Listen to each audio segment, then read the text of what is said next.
আসসালামু আলাইকুম। Lifestyle with বউ শাশুড়ি পেজের পক্ষ থেকে আপনাদেরকে স্বাগতম জানাচ্ছি।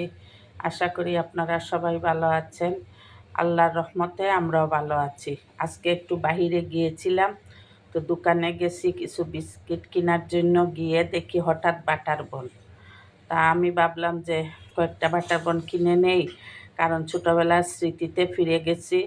যখন আমরা স্কুলে যেতাম আমাদেরকে টিফিনের জন্য টাকা দেয়া হতো, তো আমাদের স্কুলের দারোয়ান তারপরে আয়ারা বাটার বন নিয়ে আসতো, আমরা কিনে খেতাম।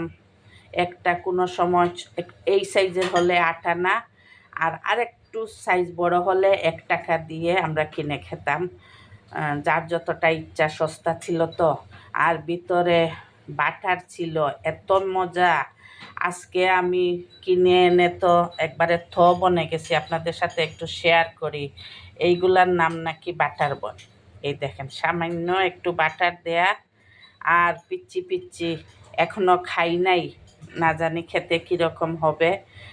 আমার তো মনে হচ্ছে আমাদের আগের দিনের মতো বাটার বনটা হবে না, তারপরেও খেয়ে দেখবো কেমন হয়েছে। আর আপনারা কে কে বাটার বন খেতেন টিফিনের সময় কমেন্টসের মাধ্যমে জানাবেন। আমাদের তো খুব প্রিয় ছিল, মানে টাকাই নিয়ে যেতাম, টিফিন করে দিলে নিয়ে যেতাম না, শুধু বাটার বন খাওয়ার জন্য। আজকে আমি নিয়ে আসলাম, সেই ছোটোবেলার স্মৃতিতে ফিরে গেছি। আপনারা কে কে বাটার বন টিফিনে খেতেন কমেন্টসের মাধ্যমে জানাবেন। লাইফস্টাইল উইথ বউ শাশুড়ির পাশে থাকবেন, আমাদের জন্য দোয়া করবেন। আল্লাহ হাফেজ। আসসালামু আলাইকুম ওয়া রাহমাতুল্লাহি ওয়া বারাকাতুহু।